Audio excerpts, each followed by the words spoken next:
자꾸 나와서 사람들이랑 어울려라 이런 거예요. 사회적인 관계를 갖는 게 엄청 중요합니다. 생각보다 매우 중요해요.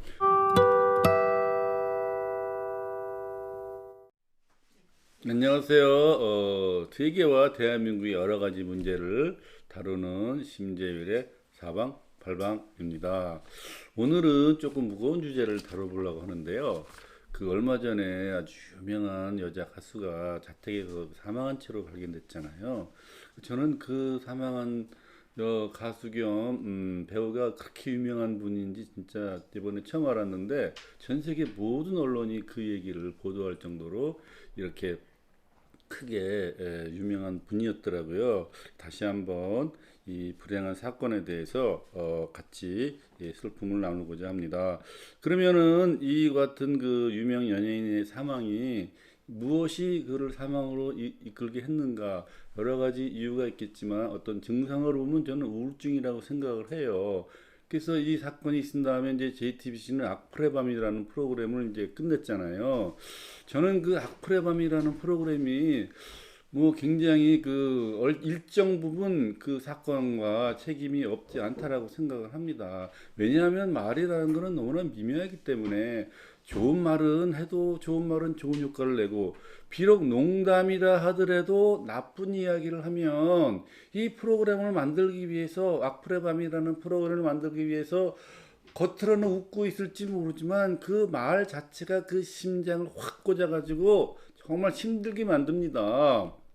JTBC가 이런 프로그램을 만들면서 그런 것을 예상하지 못했다고는 생각을 하지만, 말의 중요성을 생각을 한다면 그와 같은 그 프로그램이 얼마나 나쁜 영향에 미쳤을까 하는 것을 저는 짐작할 수가 있어요. 그 프로그램을 기획한 사람이나 운영을 한 사람들은 정말 마음에 굉장히 큰 그런 책임감을 느끼기를 바랍니다. 물론 이제 앵커들도 마찬가지죠. 앵커들 말 조심하세요.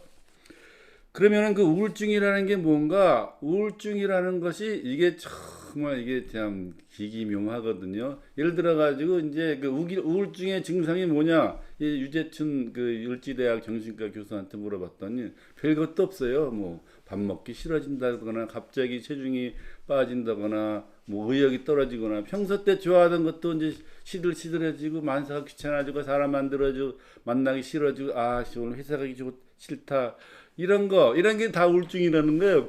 그래서 그래, 그러면 우울증 아닌 사람이 어딨어? 이 참 그렇잖아요. 그런 기분, 멜랑거리하고 이렇게 그 침울한 기분 느껴보지 않은 사람이 누가 있겠습니까? 그래서 그러면 우울증, 그런 그 평소 때 느끼는 약간 침울한 기분하고 우울증이랑 그런 경계가 뭐냐 그랬더니, 한 2주 정도 계속되면, 2주 정도 그러한 증상이 계속되면 우울증이라고 한번 의심해 볼 필요가 있고, 또 하나 그러한 침울한 그런 것 때문에 일상생활을 하기 어려울 정도가 됐다라고 하면 우울증이라고 진단을 한대요. 그러니까 실질적으로 보면은 명확한 그런 증상과 진단 자체가 어려운 것이 우울증이라는 얘기예요. 우울증이 또 무서운 게 뭐냐? 사람이 다리가 부러지거나 팔이 부러지면 너무나 모든 사람들이 걱정을 해가지고 병원에 데리고 난리법석을 치는데, 우울증이라는 보이지 않게 마음속에서 하는 거기 때문에 겉으로는 웃고 있지만 어느 날 그 사람이 이제 없어진다는, 이렇게 끔찍한 선택을 한다는 거 아닙니까? 그래서 더 위험하고, 그래서 그거에 대한 것이 자꾸 공론화시키면서 이제 이렇게 경계심을 가질 필요가 있다고 생각을 하는 것이죠. 그런데 세계보건기구에 따르면 세계적으로 우울증 환자가 3억 5천만 명이나 돼요. 3억 5천만 명. 엄청 많은 거죠. 전 세계 인구가 뭐 한 70억쯤 되는데 3억 5천이면 몇 프로인가요? 5%나 되나요? 네, 그다음에 이제 미국 질병본부의 내용을 보니까 우울증이 남성보다 여자가 더 많다, 이런 얘기를 좀 합니다. 그러면은 이것이 에, 어떤 특정한 연예인의 사건이 아니고 남의 사건이 아닌 것이, 우리나라도 역시 우울증이 많거든요. 그럼 우울증이라는 것이 뭐가 냐면, 조금 깊어지면 그게 자살에 이르게 돼요. 그래서 참 우리나라의 그 세계 최고인 여러 가지 좋은 것도 있지만, 정말 또 불행한 통계가, 우리나라 자살률이 세계에서 OECD 국가 중 제일 높아요. 제일 높습니다. 우리는 이와 같은 비극을 살고 지고 있는 나라라는 것을 인식을 해야 됩니다. 그 중에서 특별히 노인 자살률과 우울증이 되게 높습니다. 우리나라 65세 노인 중에 몇 명이 우울증 증상을 가졌을 것 같아요? 몇 퍼센트가? 한 1, 20%는 되지 않을까? 아, 예, 그렇죠. 예, 비교적 비슷하네요. 21.1%라는 통계가 나와 있어요. 21.1%. 그러면 65세 노인 5명 중에 1명은 위험할 수 있다라는 얘기죠. 그럼 이와 같이 노인 우울증이 높다는 것이 뭐냐? 바로 세계 최고의 높은 노인 자살률로 또 이어집니다. 그러면은 왜 우울증에 걸리느냐? 그 이유를 따져보면 우리나라의 특별히 이런 그 취약한 사회 보장 제도라든지 이 사회 구조하고 연결이 돼 있는데 노인 상대 빈곤율하고 우울증하고 자살률하고 바로 연결이 돼요. 우리나라 노인들의 상대 빈곤율은 48.8%고 근데 미국은 21%밖에 안 돼요. 그 독일은 8.5%밖에 안 됩니다. 그리고 OECD 평균이 12.1%예요. 그러니까 OECD 평균에 비해서 4배가 높은 거예요. 우리나라 노인들의 상대 빈곤율이. 그러니까 우리나라 뭐 국민 소득이 높아지니 어떠니 이게 중요한 게 아니라 이런 어떤 서로 누구나 비교적 공평한 생각을 가지고 상대적인 박탈감을 갖지 않고 살 수 있는 이런 구조를 만드는 게 되게 중요하죠. 그래서 이렇게 이제 그 유재춘 박사라고 을지대학병원 원장 하시는 이제 정신과 의사가 지금 대전시에서 새로 만든 그 정신건강복지센터의 센터장이 됐는데 이름은 정신건강 증진이지만 사실상 자살을 방지하게 하지 않은 뜻에서 만든 그러한 센터예요. 지난 9월에 새로 만들었습니다. 그만큼 이제 심각하게 보고 있다는 얘기 아니겠어요? 그런데 제가 그 사람 만나서 좀 물어봤어요. 그럼 노인 자살률이 왜 이렇게 높냐? 첫 번째로는 지금 얘기한 그 상대 빈곤율이 높다. 첫 번째 빈곤. 두 번째 어떻게 됩니까? 돈이 없으면 더 아파요. 그러면 질병. 그러면 이제 돈 없고 이렇게 아프면 어떻게 됩니까? 자식들하고 또 멀어져요. 그럼 자식들 갈등. 이 노인 자살률이 높은 세 가지 원인이 바로 상대 높은 빈곤율과 질병과 자녀들과의 가족 간의 관계 이렇게 되는 거예요. 그러면은 또 노인 자살률도 물론 중요하지만 전체적인 우리나라의 자살률이 대개 OECD에서 제일 높지 않습니까? 이 불행한 수치죠. 그리고 또 우리나라 사회 구조적으로 보면은 자녀가 줄어들었잖아요. 그렇기 때문에 이 부모를 공양해야 될 자녀가 숫자가 줄었어요. 그런데 이제 IMF라든지 2008년, 2009년 그 경제 위기 때 부모를 공양해야 될 그러한 중년층에 있는 사람들이 어려워진 사람들이 많단 말이에요.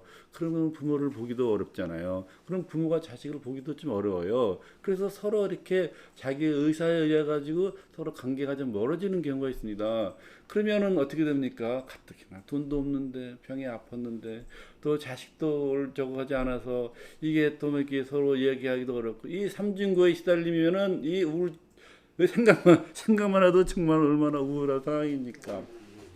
그래서 이러한 우울한 상황을 가지고 있는 것이 우리 현실이라는 이런 것도 가져야 되는데, 근데 모든 거는 또 이렇게 그 해결책이 있어야 되잖아요. 그래서 뭐 경제 정책이라든지 사회 구조를 바꾸는 것은 나름대로 하더라도 중요한 거는 당장 내가 어떻게 하면 여기서 살아날 것이냐 이것이 중요하지 않습니까? 그런데 이제 비교적 우울증이라는 증세 자체가 이렇게 미묘하기도 하고 또 내가 스스로 대처할 수 있는 방법이 있는데 첫 번째 중요한 거는 뭐냐면 자꾸 나와서 사람들이랑 어울려라 이런 거예요. 사회적인 관계를 갖는 게 엄청 중요합니다. 생각보다 매우 중요해요. 두 번째 중요한 것은 이제 그 몸을 싸서 움직여라 이게 몸을 써서 움직여라. 그러니까 뭐 갑천에 나와서 걸을 수도 있고 등산할 수도 있고 아니면 하다면 가기 싫으면 동네 휴지라도 주우세요. 그러면 이렇게 허리 굽히고 운동하지 않습니까? 동네 휴지 줍는 게 그것도 이제 좋고 그래서 그 첫 번째 나온 대책이 내가 첫 번째 할 수 있는 일이 사람과 어울리라는 얘기이기 때문에 공동체를 마련하는 것이 매우 중요합니다. 아파트라고 그러면 아파트에서 주변이랑 잘 어울리고 동네라 그러면 뭐 이렇게 잘 어울리고 친구들하고 잘 어울리고 이런 것이 매우 중요해요. 그래서 우리나라 같은 경우에 이제 그 공동체 의식이 비교적 잘 된 곳이 전남 지역이라고 합니다. 그래서 유재춘 박사 얘기가 전남 지역의 그러한 노인 자살률이 다른 지역보다 매우 낮다. 이런 얘기를 합니다. 그렇기 때문에 우리가 정말 주변 사람들이랑 서로 이렇게 전화라도 자주 하고 할 일 없어도 쫓아가서 뭐 차나 한잔하고 잡담이나 하고 이런 것이 나라를 즐겁고 이제 행복한 생활을 만드는데 굉장히 중요한 일이라고 할 수가 있어요. 또 우리가 이게 우울증이 얼마나 위험하고 얼마나 만연한 것인가라는 것을 인식을 한다면 어떻게 되겠습니까?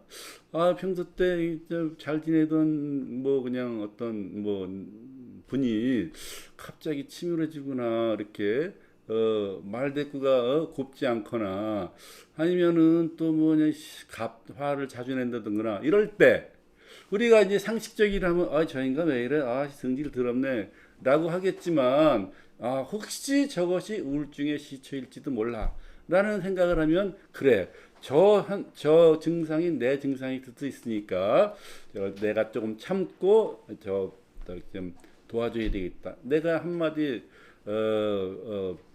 좋은 말로 대화를 나누고 건네는 이것이 그 사람을 돕는 일이고 또 나를 돕는 일이고 또한 사회를 맑게 하는 일이고 인간을 행복하게 하는 일 그러한 내가 할 수 있는 첫 번째 단계라고 할 수가 있어요. 또 하나 중요한 것은 내가 우울증인지 아닌지 이게 우울증이 일종의 이제 정신병에 해당이 되는 부분인데 그렇다고 나 우울증 아니야? 이래가지고 정신병원에 가서 정신과에 가서 상담하는 거 이게 심리적으로 되게 어렵잖아요. 되게 싫어하잖아요. 그래서 이제 그 지방자치단체라든지 이런 거 방지하는 사람들이 전화 상담하는 그런 것을 자꾸 만들어 놓는 겁니다. 그래서 자살 예방 상담 전화가 1393 아니에요. 전국적으로. 그다음에 정신건강 위기 상담 전화가 1577-0199 이렇게 되는 거잖아요.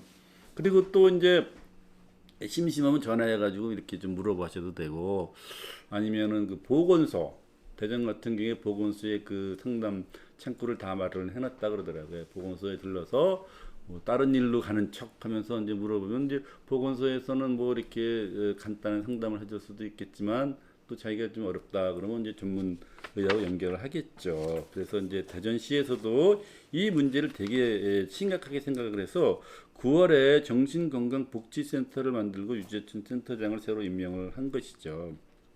자, 그래서 우리가 어떻게 하면 서로 도우면서 공동체 의식을 가지고 행복하게 즐거운 인생을 살 수 있을지 하는 부분에 대해서 우울증에 대한 이야기를 나눠봤습니다. 여러분 오늘도 우울하지 않게 즐겁고 행복하게 지내시기를 바랍니다. 감사합니다.